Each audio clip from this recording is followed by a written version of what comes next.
Steal a Brainrot, a game everyone knows and controversially rose to fame. But is this game really as innocent and fun as it seems? Hi everyone, I'm Agent Bob, and today I'm going to talk about something that is a plague to Roblox, its community, and its creativity. Roblox's slogan, "Powering Imagination," no longer holds any sort of meaning now that games are awarded for copying and abusing the underdeveloped minds of children. Steal a Brainrot is a great example of this. Let's start from the beginning of these stealing games. Steal a Character, made in April 21, 2025, is a game made by Kilios which revolves around players having their own base and waiting for certain characters to appear on the red conveyor belt to then grab it and place it into their base. The game also includes stealing from others to get these characters, which is basically the main point of the game. Now, fast forward to May 15, 2025, and there it is, Steal a Brainrot made by Spider Sammy. This game is an exact copy of Steal a Character, just with brainrots and even more color on the thumbnails as well as in-game to make it more appealing to children.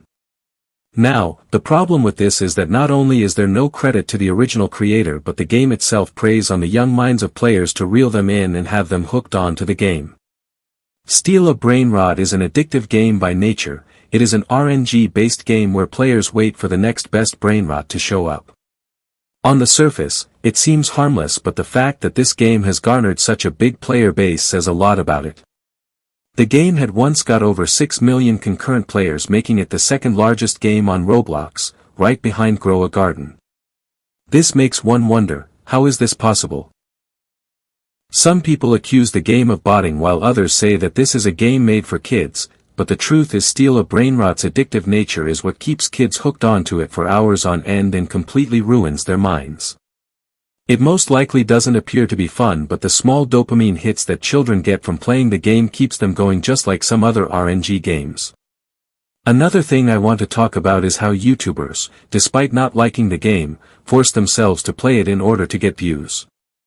Now, I understand the need for money, however I feel that this is a very scummy tactic because it promotes more people that watch the channel to play the game if they haven't already heard of it. There are also some YouTubers that make videos with the sole purpose of just stealing from other players.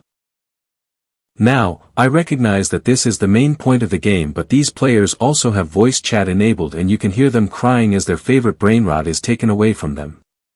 Viewers find it funny, but to a certain point, it is very sad what the Roblox community has become, where a child now has to beg and plead for something in a Roblox game.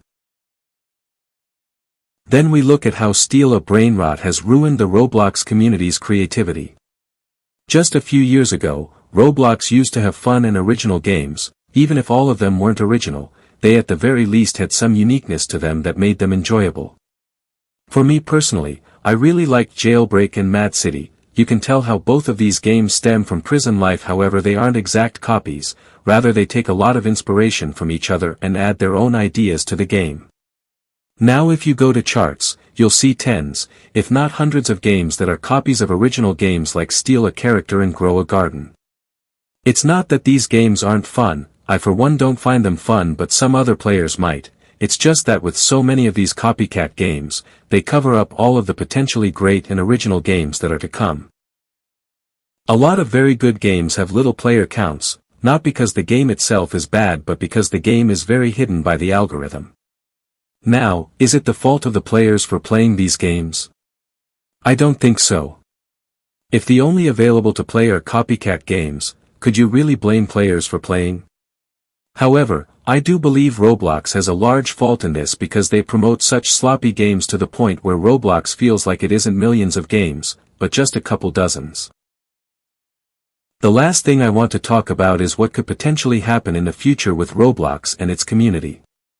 I've already talked about how creativity will die down, but what else might happen?